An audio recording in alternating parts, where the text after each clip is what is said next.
علاوہ انجینئر علی مرزا ہم نے آپ کو پچھلے ویلاگ کے اندر بتایا تھا کہ جناب ان کو گرفتار کر لیا گیا تھا، اور پہلے چند میڈیا آؤٹلیٹس نے یہ فیک نیوز چلائی تھی کہ ان کو national cyber crime investigation agency نے جو ہے انہیں گرفتار کیا. ہم نے آپ کو بتا دیا تھا پچھلے ویلاگ کے اندر کہ ایسا نہیں ہے، انہوں نے گرفتار نہیں کیا. ان کو 3 MPO کے تحت، جو کہ نقص امن کے حوالے سے ہوتا ہے یا امن و امان کے حوالے سے ہوتا ہے یا ایون پروٹیکشن کے حوالے سے ہوتا ہے، یہ بیسکلی اس کے اندر جو ہے وہ کسی کو حراست میں لیا جاتا ہے کہ اس کی سیفٹی کے لیے.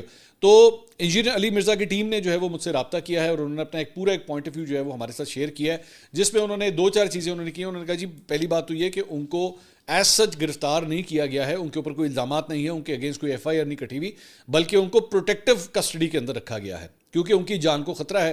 مذہبی معاملے کے حوالے سے بڑا سینسٹیو ایشو ہے، جس کے اوپر مختلف دیگر علماء کرام کی جانب سے بھی جو ہے وہ بیانات دیے گئے، بلکہ 1-2 تو مجھے پتہ لگا کہ فتوے بھی جاری کیے گئے ہیں.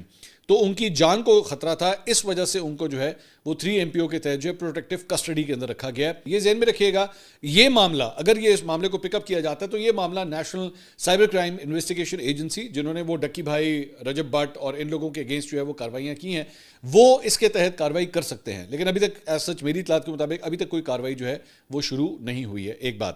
دوسری بات یہ کہ ایک اور خبر یہ بھی آئی تھی، وہ بھی نیشنل میڈیا کے اوپر چلی تھی کہ جناب ان کی جو اکیڈمی ہے اس کو سیل کر دیا گیا ہے. ان کی ٹیم یہ کلیم کر رہی ہے کہ ان کی اکیڈمی کو سیل نہیں کیا گیا ہے. یہ غلط خبر ہے. اکیڈمی جو ہے وہ ویسی کی ویسی ہی کام کر رہی ہے، ویسی موجود ہے، کھلی ہوئی ہے. لیکن دوبارہ میں یہ کہہ رہا ہوں کہ یہ ان کی ٹیم کا کلیم ہے. وی ڈونٹ نو، بیکاز ایک تو یہ بھی ایشو ہے کہ جہلم جو ہے وہ مین سٹریم میڈیا جہاں پہ آپریٹ کرتا ہے وہاں پہ نہیں ہے، تو انفارمیشن کا جو آنا ہے وہ ذرا تھوڑا سا روڈ بلاکس کے ساتھ آتا ہے. تو ان کی جانب سے یہ کلیم کیا جا رہا ہے کہ ایسا کچھ نہیں ہے.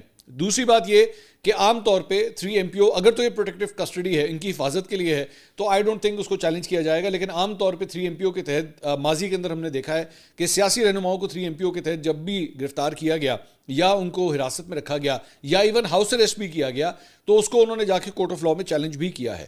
اس مرتبہ ابھی تک کم از کم جو میں ویڈیو ریکارڈ کر رہا ہوں، اس کسٹڈی کو جو ہے وہ ابھی تک کورٹ آف لاء کے اندر چیلنج نہیں کیا گیا ہے. سو ہو سکتا ہے کہ ان کو ایکچولی پروٹیکٹیو کسٹڈی میں لینا، اس میں ان کی اپنی بھی رضامندی شامل ہو کہ ان کو بھی اس حفاظت کی ضرورت ہو. یہ نہ ہو کہ ان کے اوپر کوئی حملہ ہو جائے، کیونکہ خاص طور پہ 1-2 سیاسی جماعتوں کے حوالے سے، مذہبی جماعتوں کے حوالے سے یہ خبر انجینئر علی مرزا کے حوالے سے رہی ہے کہ وہ ان کی ہٹ لسٹ کے اوپر ہیں اور وہ ان کی بہت سخت مخالفت کرتے ہیں. جو بھی engineer Ali Mirza point of view رکھتے ہیں ان سے وہ بڑا سخت اختلاف کرتے ہیں. تو ان کی جان کی حفاظت کے لیے بھی ہو سکتا ہے کہ ان کو اس پروٹیکٹیو کسٹڈی کے اندر رکھا گیا. تو یہ تازہ ترین اپڈیٹس ہیں انجینئر علی مرزا کے حوالے سے.